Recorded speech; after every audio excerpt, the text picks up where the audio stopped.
every platform has its own ways of doing things. Social commerce is increasing. I mean, according to any data, it's on the latest report I saw, it's going to be like $8.2 trillion in 2030. So that's massive, probably around close to 20% of the overall e-commerce business, right? So it's really substantial. And what drives this is the difficulties to acquire new customers to your own amazingbrand.com website.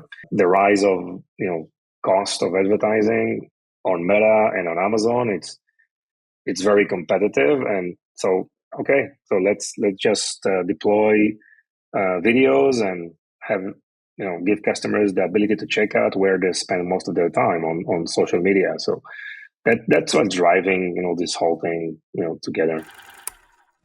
Welcome to We Built This Brand, the podcast where we talk to the creators and collaborators behind brands and provide you with practical insights that you can use in growing your own business.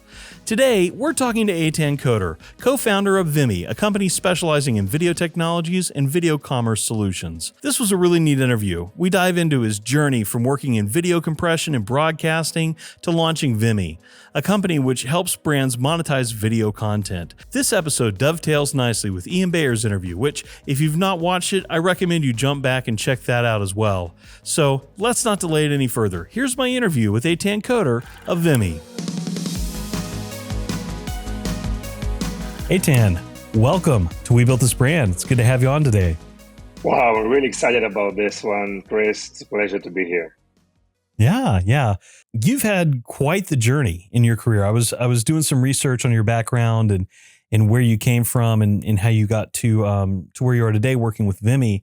And I would just love to dive in a little bit more on that. And if you could tell me a little bit about where you got your start and what led you to where you are. Yeah, so I started in the video business like more than 2 decades ago, and my CEO just hired me back then, said, "Are you sure you want to go into the video business? Because there's no way to get out. You're going to stay here for your entire career."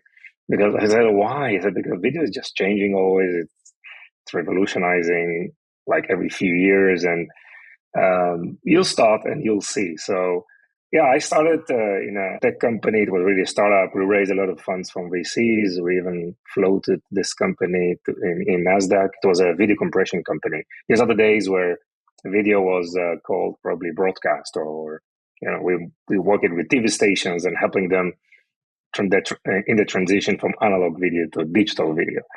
And yeah, I mean, it was an amazing journey with that company, Scopus Video Networks. I was the president and managed this company also as a public company.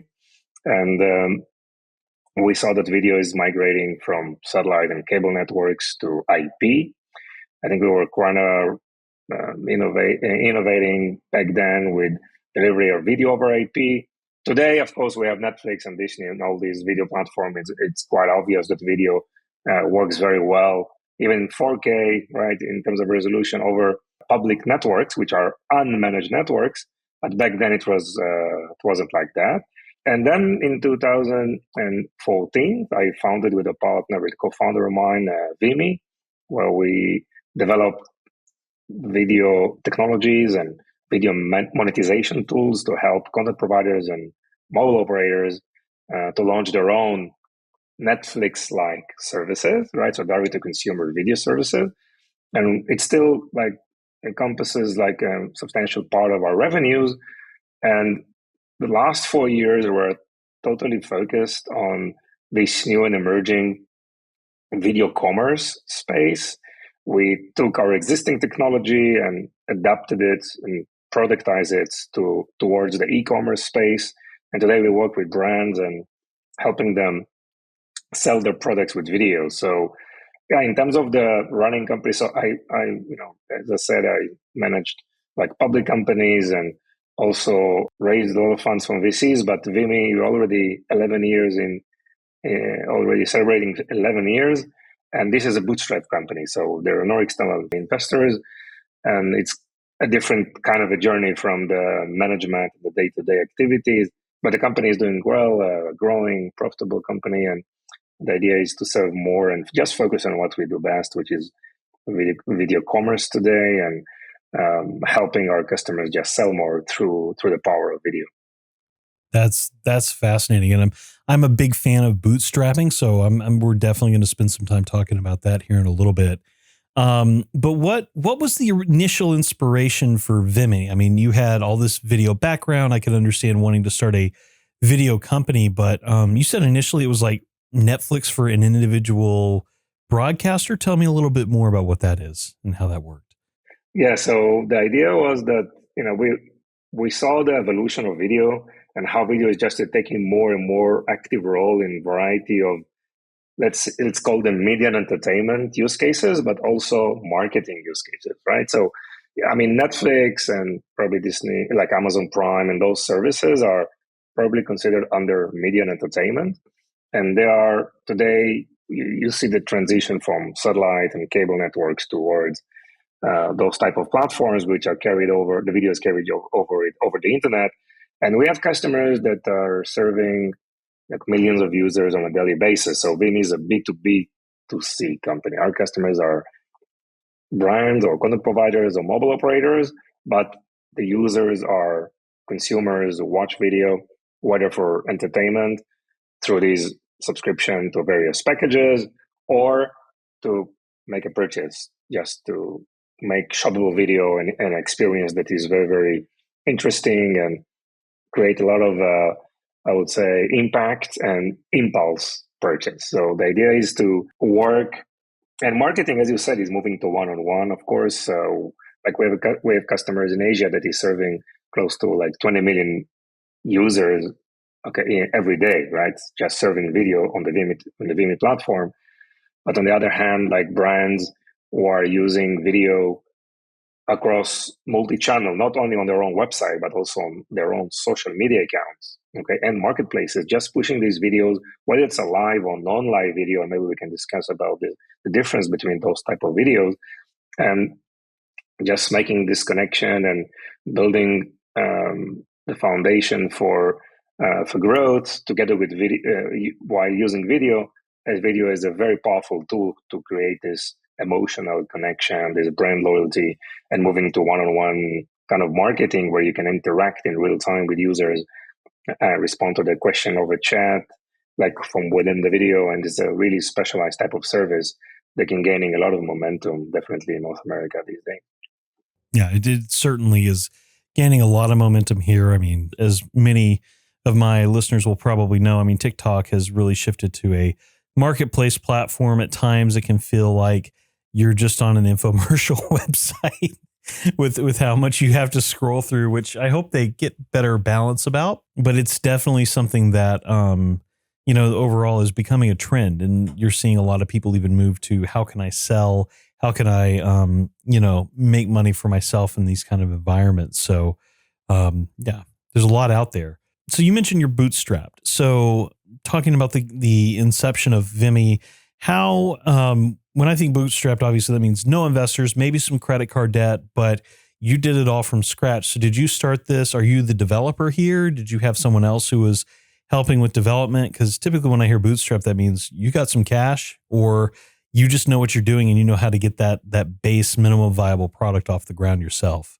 Yes, there are a few ways to do that. I'm the marketing guy, customer facing. My co-founder, I'm not sure if he's just managing R&D and operations. So there is a very good demarcation. This is very, very important, first and foremost, to have your co-founder.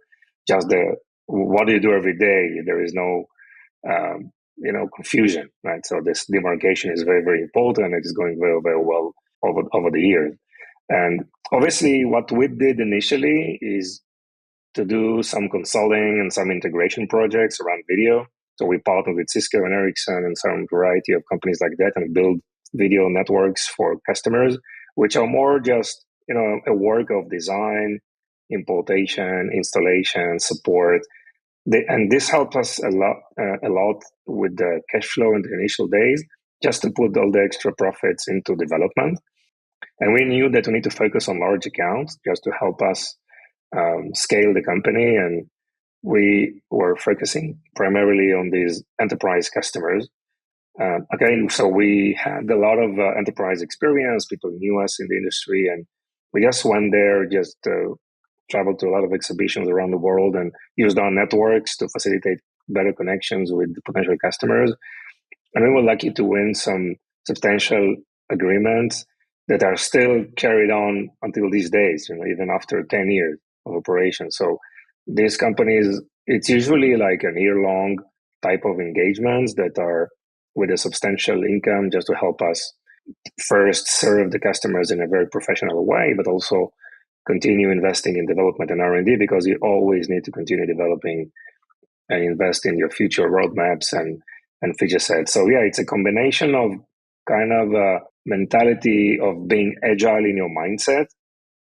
We also use what I call like a narrow innovation type of strategy. We can call it also like land and expand. So instead of just developing a very broad solution that is maybe serving your total addressable market, which is mainly in billions of dollars, right? This is nice to show investors the potential probably, but when you are bootstrapping, you need to look for your $20 million market, right? And just be very, very focused on what you do. So like be very narrow in the functionality that you provide, like a laser focus on what you provide, minimal set of features, serving a very, very focused group of initial early adopters and users.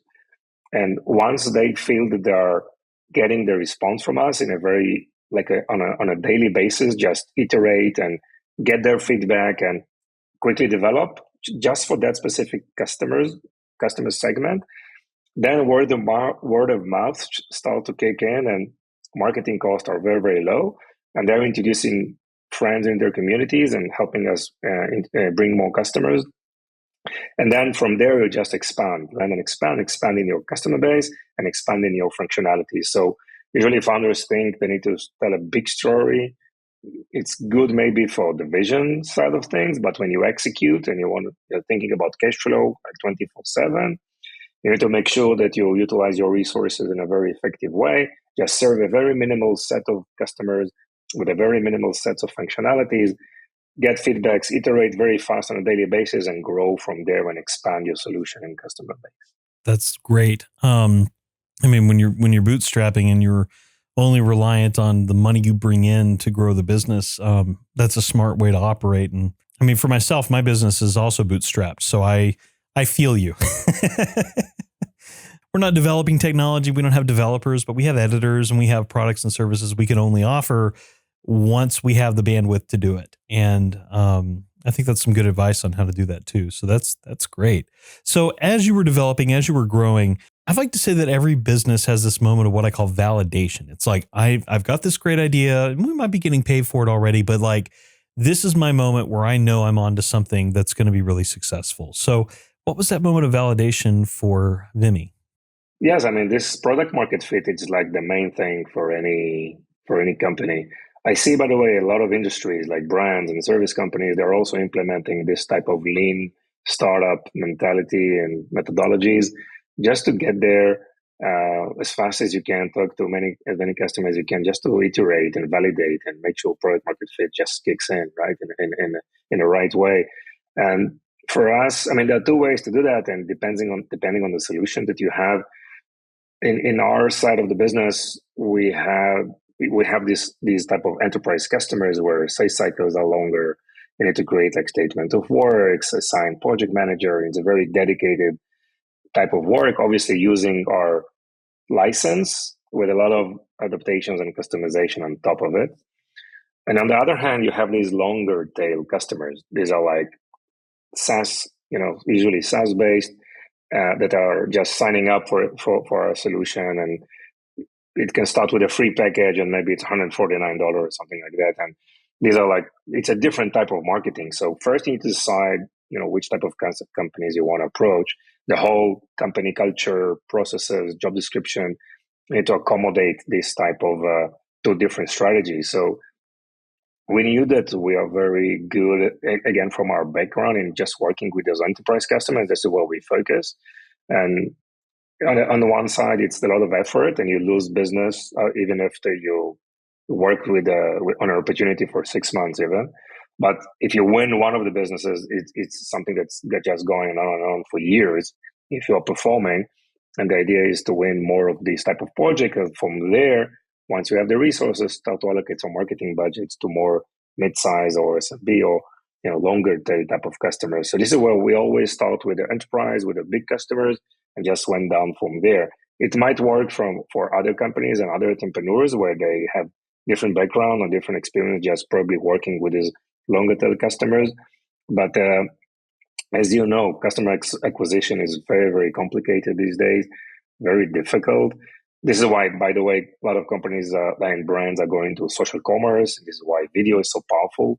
But the idea is to try to work closely and with a customer that can spend a lot of time with you on the pre-sale side and understand your value rather than just going to these low-touch customers where it's just product-led growth. So you need to innovate the product, make the product like really shine, fine-tune the product. There is no sales, right? So you do marketing, people are landing on your pricing page, and they sign up, and they can do. There is a conversion or not, right? So and there's nothing. You cannot talk to anyone. You don't know who they are almost, and you need just to make sure that the onboarding process makes sense. And it's a different type of expertise than just building this machine of going to a larger customer versus smaller customers. So this was the way that we been successfully doing this for the last years. Yeah. There's a lot of experimentation where you're trying to figure out what gets people in the door, what gets people to fill out the forms and make the purchase and not leave it hanging in the order form and all that fun stuff. So yeah, that's a lot. That's a lot to do and definitely a challenge moving to that model. So within that, who is, you mentioned like starting with larger companies and larger corporations and working your way down. But who would you consider to be your primary target, like your primary target audience, primary target customer? Yeah, today's majority retailers and brands. Okay, larger on the larger side that they have internal executive team and kind of a committee procurement type of approach. So they're evaluating solutions. Usually the implementation take longer, and these are companies that they have substantial amount of videos that they need a like professional platform to manage all these videos in a professional kind of a media asset management and having the ability to market and to publish those videos across many social channels, publishers, marketplaces, their own digital assets in order to make sales a frictionless or a smooth experience for shoppers by implementing all these interactive capabilities or interactive shopping capabilities just are available like from within the video. So each platform, whether it's YouTube or Instagram or Facebook or TikTok or Twitch or Pinterest, they're providing different types of, I would say, shoppability, right? Or checkout capabilities. It also depends a lot on our customer, whether it has like certain amount of followers or partnership arrangement with YouTube or others that enable them to gain access to more functionalities in terms of just implementing this conversion in a more intuitive and straightforward way. But it's a platform that we provide, and it's just synced to our customers' existing e-commerce platform, and just help them associate products to videos and just deploys these shoppable videos across all these destinations in a very easy way, right? So usually they will hire teams just to manage those different destinations because their API are changing like every week. And so this is something that we do. We manage those APIs. We make sure we fully updated and just in one click, you can deploy these videos and sales opportunities across all these channels from a single dashboard, let's say, from a single console. So that's I think the breakthrough here. And it works both for live video and non-live video. Usually those short form video, vertical videos, but also YouTube videos, which can be longer form videos, more production capabilities, more editing capabilities embedded, where short form is mostly authenticity, right, and consistency. So there's a different strategy that we teach for each one of those video types, and we encourage customers just to make sure they use the variety of those video types that are available, out there. And we know that those platforms are highly encouraging the use of video because it just keeps users more on their platform, and the algorithm favors video, which is very, very important. Yeah. And in that distribution, I mean, I know from just production work, like getting content online is its own hurdle. It's its own challenge. And editing, producing that, getting that done, it's its own first challenge. And then to get it to YouTube, to get it to all those stations takes time. So having from what it sounds like, from what I've seen on your website, what you've shared here, like getting it uploaded through your platform allows people to do that better. But also it sounds like to be able to track that data and that information as well for purchases and the ROI, which is really important if you're going to spend, X thousand, 15, 20, $50,000 on a video campaign. You want to see the return on that, go back to the products you're trying to sell. So I could definitely see the value there. Yes, and analytics is a very important part. I mean, we aggregate data from all the platforms that we distribute to, and we just provide this as a dashboard, and there is an AI that analyzes everything and just recommend improvement of campaigns, whether it's on the content itself or just the length of it or time of the day and which platform works better. And it's very, very powerful in terms of the way it operates. So it's not just the ability to just post and publish those videos, but all the redirects capabilities. For example, you want to post on YouTube and maybe redirect it to your Amazon page. So you manage all the redirect to checkout in a very easy way from our platform. Like, for example, in TikTok, you can check out only on TikTok. They also provide Amazon Prime checkout from within the TikTok app, for example. So you cannot redirect externally. TikTok will not allow you.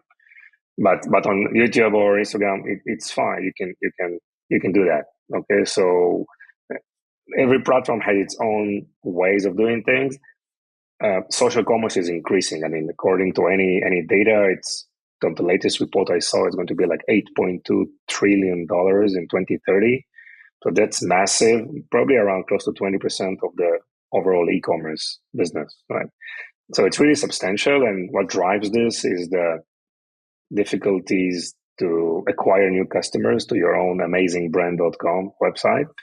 The rise of, cost of advertising on Meta and on Amazon, it's very competitive. And so, okay, so let's just deploy videos and have, give customers the ability to check out where they spend most of their time on social media. So that's what's driving, this whole thing, together. Yeah, I'm a big fan of that because my philosophy on social media since the early days of social media marketing that I was in is that people are lazy. And you need to make it as easy as possible for them to click and purchase or click and fill out the form, whatever it is you want them to do. If it can be done in one step, make it done in one step. Yes, and of course. And all these platforms, I mean, TikTok started as an entertainment platform. Then it moves to be a search platform, and now it's a shopping platform. Okay, and YouTube are announcing always more and more capabilities and functionalities on their platform just to manage links and dynamic, clicks to checkout. And Meta are going to announce a lot of things around that. And even today you have Facebook Shop and you can tag products on Instagram and just make sure you check out on Instagram. So that's big, and it's going to be bigger, quite substantially. It doesn't matter if TikTok will be banned or not. The trends to social commerce is not going to stop and just started. Want to launch a podcast without the hassle? HumblePod makes podcasting easy. From concept to launch, we'll help you create a professional, engaging show. Already have a podcast? We handle editing, show notes, transcriptions, and even video production, so you can focus on your content. With our tailored services, you get high-quality production, seamless publishing, and expert support at every step. Whether you're starting fresh or leveling up, HumblePod ensures your podcast sounds amazing and reaches the right audience. Visit HumblePod.com to get started today.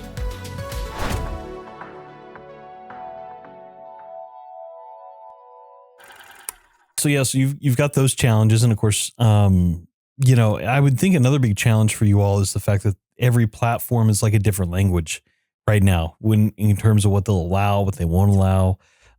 So how does your platform solve that problem? Yes, I mean, what we found that these platforms are very, very professional, and they go into the details and they test by themselves every aspect of our platform. Like they really going live from the platform. They make shoppable videos. They click to checkout. They do a lot of things.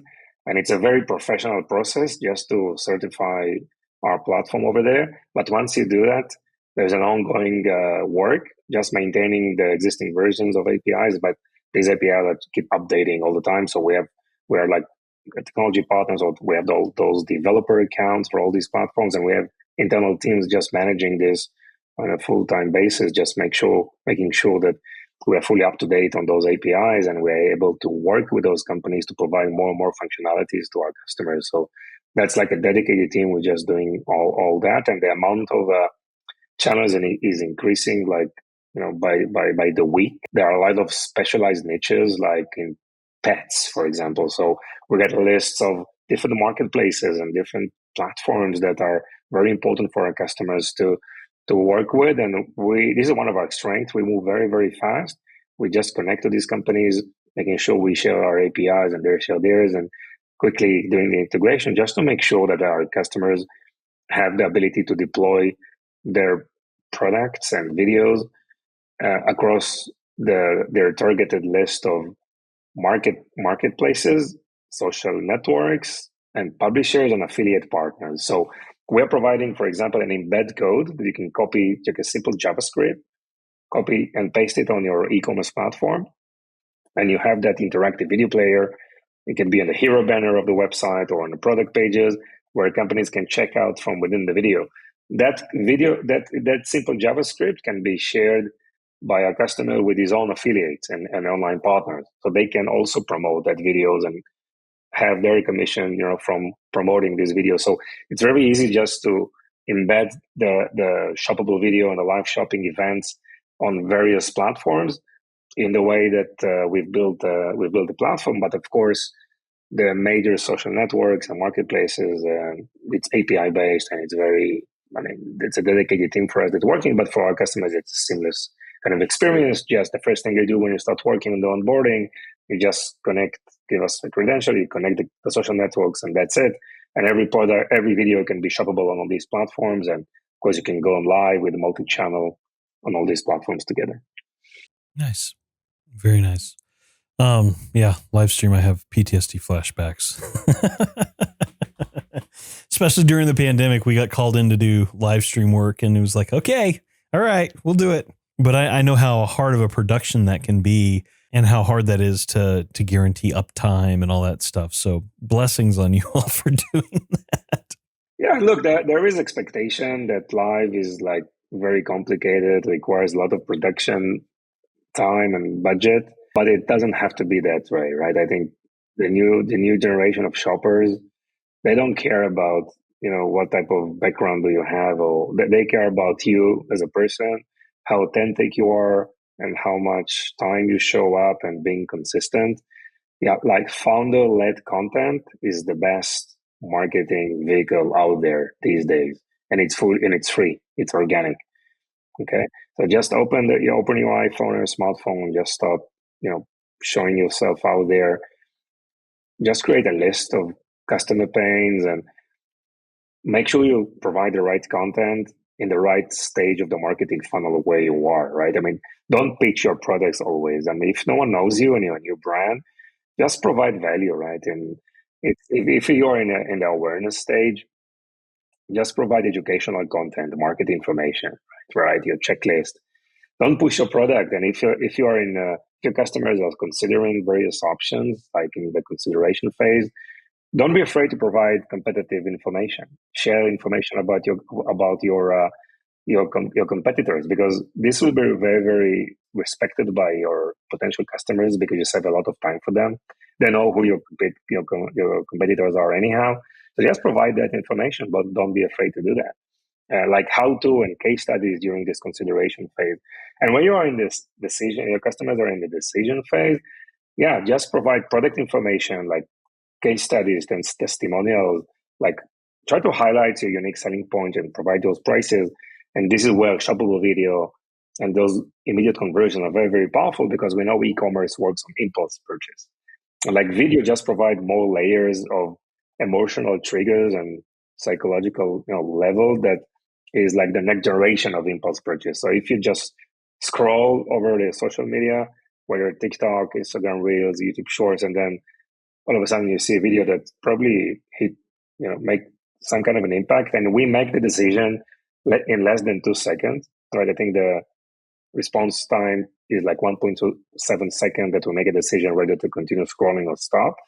It's happening like automatic. It's the automatic part or the reptilian part of our brain. So if you are just showing yourself there, being consistent, this is a very, very powerful way. Probably you heard the term UGC, which is user-generated content that created by creators, content that is being created by creators for brands. So that's great, but also what's working today very, very strongly is EGC, which is employee-generated content. So use your team, use the founders, use the executive team to create content. I think it's a must. It should be like in the job description of everyone out there creating content. Think about it. You see content that comes up from various parts of the company, from various stakeholders. The impact is very, very powerful. It's like a snowball, right? And the conversion rates will increase, and that cost of marketing will go down, and sales will go up. We see that like every day. And that makes a lot of sense for me. I mean, I'm laughing because we've done some stuff for HumblePod that is very silly, but with the intent of like getting my employee involved in the content, getting the team involved in the creation and the process, so that it's not just me standing up there, and so that people at least know another face in the company, but also, that helps reach their network too and broadcast what we're doing to an even larger network by doing that. So yeah, that makes total sense to me. Yeah, you touched on a lot there, so I'm reeling here, trying to think of where to go from that. But but it was really good. The impulse purchasing too. I'll throw this out here. I talked to another guy recently, and he was talking about there has been a massive increase in impulse purchases over the past year. People are making less informed impulse decisions than we've made in the past for things. And I think a lot of that comes from this, hey, we're presenting you with this information. And like I've noticed, like if I click on a certain, product within TikTok just to look at it because I'm curious, like, oh, there's this dumb t-shirt with a raccoon on it, but I find it funny. I'm going to click on it. All of a sudden that raccoon, like 15 other people show up trying to advertise the same raccoon t-shirt to me and try to push that on me. And eventually you're just like, all right, well, that's it. I'm going to do it. And you make that purchase decision. There is a psychological explanation for this. I mean, Daniel Kahneman, which is a Nobel Prize winner, just shared with us a few years that 95% of our daily decision is we do it from our instinct. We don't think about it. It's it's the system one of our brain, which is not the frontal part of our brain, which is just make decision in an automatic way. So we do that impulse purchase, and after we did it, we justify to ourselves why it was a small decision, and then we use the system two, which is our thinking brain. So we do everything on it based on instincts, and then we justify to ourselves after that. So that's well proven, and yes, video makes this extra push much more powerful. Yeah, for sure. Because then you can see it, you can feel it, and anymore like retail, like especially for me, I'm being in media production, right? This microphone, the camera that I'm talking to you on, I researched the heck out of it on YouTube, made sure I was getting the right thing, make sure I was getting something I was going to be pleased with, and everything pretty much starts with a YouTube search because I can't just walk into a store and buy this. I have to learn from someone online. Hey, this is what works. This is what doesn't. Or get really lucky and know someone in town who already has one and can tell me about it and vouch for it. So when you've got an influencer online that can vouch for that product and you've already bought something out of their recommendation and you can trust them, you're going to continue that process. So yeah, video is very powerful. Very, very powerful. Yeah. So what are some things that are top of mind for you right now as we look at the future of video over the next couple of years? Where do you see it going? So the big theme here is the convergence of media and commerce. Okay, so this is something being in the industry for like more than 2 decades is something that we were waiting for, right? I mean, just see what happens during the last year. So Walmart acquires Vizio, right? So what's for a retailer and a TV manufacturer, TV, kind of a media and entertainment type of a provider. JP Morgan launching, Chase Media Solution, Instacart partners with YouTube on shoppable ads, Costco launching a retail media network, Best Buy and CNET. I mean, you see retailers, big retailers just making a transition to become a content and media houses. And also the traditional media companies, they are transitioning with merchandising and everything to be kind of a retailers or e-commerce platforms. So it's all comes together. Video is just to keep drivers for all of it, because we like to be entertained, and it needs to have the right mix of entertainment / knowledge and commerce. So these are the mega opportunities. We know that there is a big topic that around retail media, where the retailers are trying to utilize their offline and digital assets just to sell more ad space, right? When you can see the crazy result from Amazon and Walmart and others on the amount of revenues they generated just from digital advertising, right, on their platform, which is huge. So these are, major themes. Again, marketing, as we spoke previously, just moving to this one-on-one type of, effort. And today with AI, which is, I think, has a lot of great implementation today, in marketing, and obviously where it's going with AI avatars, and it will work for many, many use cases in terms of marketing. And you can just create I'm just testing a few tools that just creating a digital clone of myself, right? And it's amazing, right? It's not there, right?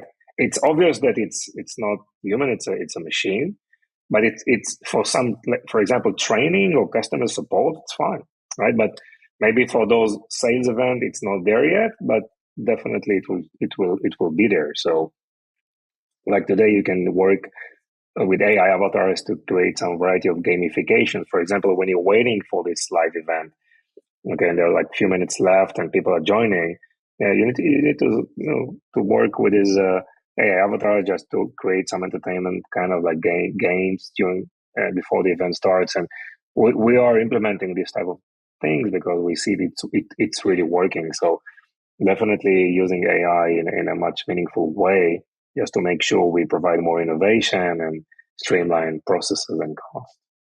AI is such a fascinating tool, and I do think it's a tool. I don't think it's necessarily a weapon or something that's going to kill everyone's job, although there are moments, there's going to be fits and spurts of that. But yeah, AI in video to me is really fascinating. Like you said, making a clone of yourself. I've definitely seen some of that, but I wonder with sales how that's going to go down, because sales is very trust oriented, especially when you have a one-to-one connection with someone. And, unless you're used to that avatar being the thing that you interface with, would you come back to that? Would you trust that kind of a recommendation? I guess if it was undetectably an avatar, that'd be one thing. But if it's not, where does that leave us? Yes. Well, I think in there are a lot of like use cases where the product price is not probably high, maybe up to $100 or something. You are anyhow doing the research on your own, as you shared previously, right? You're doing like 90% of the process on your own, and probably you select something, and then probably you need to talk to someone just to give you the best price, right? So you don't want to build a relationship with anyone, you just want to buy the product. So for this couple of smaller, ticket items, you can get a response from AI avatars. They can provide you the answer, and you just click to checkout. But for those longer sales cycles where you need to build a relationship and make sure there is building like relationship and trust building and having the ability to communicate and trust someone on a longer term, then definitely look, we are social creatures, right? We like this oxytocin, neurotransmitters. Just we need to provide the human touch is so important. Definitely after COVID, when we go to exhibition, we try to meet as many people as we can. So this will always be, and we see like in the retail space, like I think e-commerce is 22 to 23% of the overall retail business in the US, right? So like 75% is still happening offline, and it's not going to change according to any report. So that digital experience is just maybe a quarter of the overall retail experience, and it's going to be there like that. Like in China, by the way, it's like more than 90% of retail is online. Right? In the US, it's just the other way around, because there's a big big importance to offline experience and to omni-channel experience, which is another probably interesting topic. And it's going to be there. We're going to be like that for many, many years. One of my last questions I always like to ask at the end of these interviews is, what brand do you admire the most right now?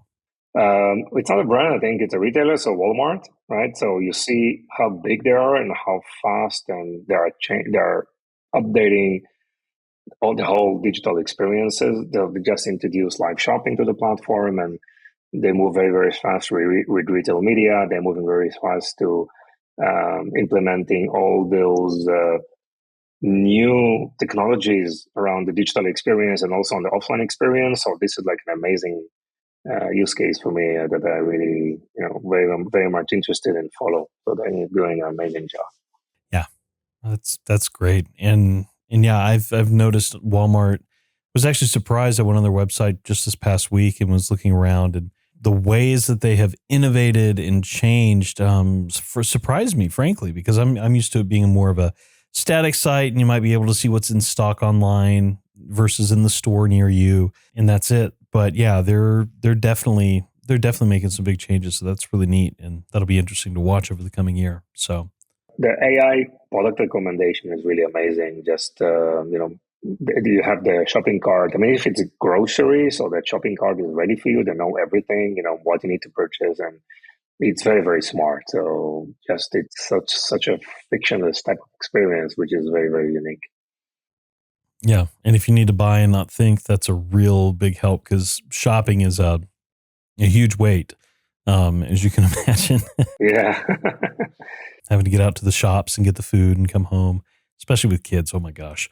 Well, that's great. Well, Eitan, thank you for your time today. I've really enjoyed this conversation. There's a lot that Vimmi is doing, and can't wait to continue to see its growth. But where can people find you, and where can they connect with Vimmi? Yeah, so we are at vimmi.net. It's vimmi.net, where you can start you have like a free for life package. You can start with shoppable video, live shopping, social commerce. And if you need more capabilities, just grow with the different packages out there. And personally, I post on LinkedIn a lot about video marketing, video commerce, social commerce. That's on my personal LinkedIn account, Eitan Koter, EITAN KOTER. Alrighty. Well, sir, thank you for your time today. Thank you, Chris. It was really a pleasure. Thank you so much. Absolutely. Thanks for checking out this episode of We Built This Brand. Don't forget to like, follow, and subscribe on your player of choice. You can also keep up on the podcast on our website at webuiltthisbrand.com. If you like this episode, please give the podcast a 5-star review and make sure to tell all your friends about it so we can continue to build this brand.